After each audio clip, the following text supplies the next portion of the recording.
Stop, but I'm sad to say I'm on my way. Won't be back for many a day. My heart is down, my head is turning around. I had to leave a little girl in Kingston Town.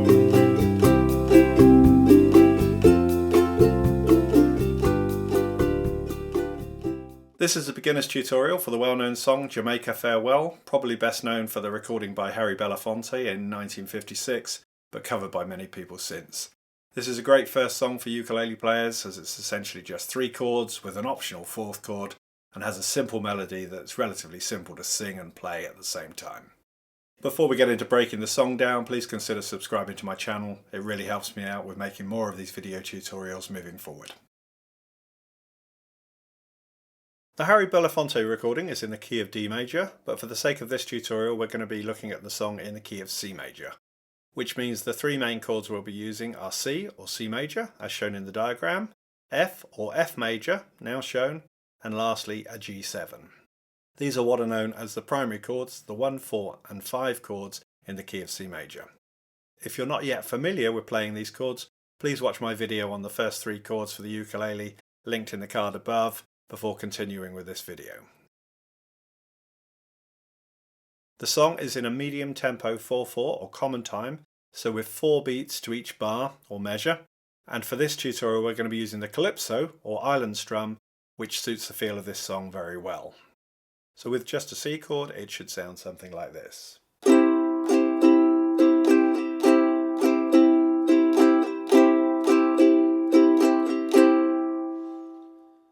If you're not yet familiar with the Calypso or the island strum, please watch my detailed tutorial with the strumming pattern first, before continuing with this video. I've also linked to that tutorial in the card above. The song starts with an 8-bar instrumental intro and then has a repeating 8-bar verse and chorus format throughout, but with the instrumental intro played each time after the chorus and before the next verse starts. This is repeated 4 times in total, with the final chorus then repeated again, and then a 4-bar instrumental outro to finish the song. In this song, the chord progression for the intro, the verses and the chorus are all essentially the same, but with an optional extra chord in the chorus to tie in with the song's melody. So the chord sequence for the intro is a bar of C or C major in bar 1, then a bar of F or F major in bar 2,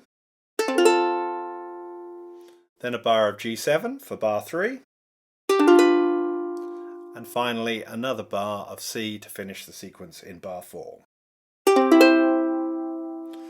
This is then all repeated again for bars 5 to 8, but it's important to remember that the sequence starts and finishes with a bar of C, so you'll effectively have 2 bars of C together, where the 4-bar sequence ends and then repeats. Let me just demo the whole intro. 1, 2, 3, 4.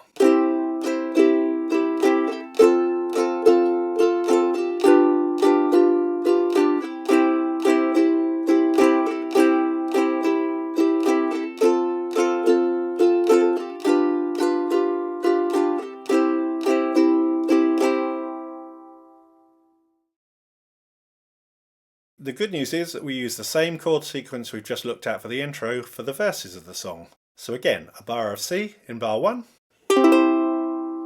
a bar of F in bar 2, a bar of G7 in bar 3, and another bar of C in bar 4, and then we just repeat those 4 bars again for the second half of the 8-bar verse. So 1, 2, 3, 4. Down the way where the nights are gay and the sun shines daily on the mountain top, I took a trip on a sailing ship, and when I reached Jamaica I made a stop. Or the second verse. 1, 2, 3, 4. Sounds of laughter everywhere and the dancing girls swaying to and fro. I must declare my heart is there, though I've been from Maine to Mexico.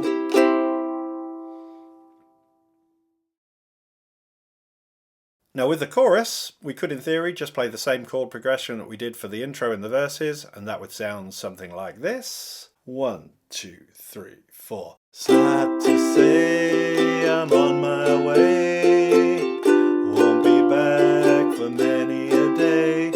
My heart is down, my head is turning around. I had to leave a little girl in Kingston town. But because the melody has a D note in it, on the words on my, where we're playing the F chord, so sad to say I'm on my way, I feel a better option here would be to play a D minor chord, which has the correct melody notes in it. D minor is what is known as the 2 chord in the key of C major, the chord that is built off the 2nd degree of the C major scale. As you can see, the difference is quite subtle between an F and a D minor, with the only difference being the open C string, the 3rd string from the floor, being replaced by a D note fretted at the 2nd fret of that same string, and everything else being the same. So D minor. So if you're new to the D minor chord, I find the best way to fret it is as if we're playing an F chord with our index finger at the 1st fret of the E string, the 2nd string from the floor, our middle finger fretting the 4th string, the one nearest our face, at the 2nd fret, and then if we tuck our ring finger under our middle finger to fret the C string at the 2nd fret, we have our D minor chord. So by replacing the F chord with the D minor as the 2nd chord in the progression, we would end up with something that is melodically more pleasing to the ear, like this. 1, 2, 3, 4. Sad to say I'm on my way, won't be back for many a day. My heart is down, my head is turning around. I had to leave a little girl in Kingston town. It's of course completely up to you whether you choose to substitute the F chord with the D minor in the choruses, and I'm sure you'll find song sheets and sheet music with both options online. Personally, I think I prefer it with the D minor, and I also like the added chord variety between the verse and the chorus. So that almost brings us to the end of this tutorial. I'll link here and in the description below for a practice play-along video with me playing the whole song along to a backing track. If you found this tutorial helpful, please subscribe to the channel, leave a comment and give the video a thumbs up. None of this costs you anything. If you'd like a PDF of the full song sheet for the song with the lyrics and the chord shapes, buy me a coffee. See how to do so in the link in the description below the video, and I'll email a copy over to you. Thank you for watching, and bye for now.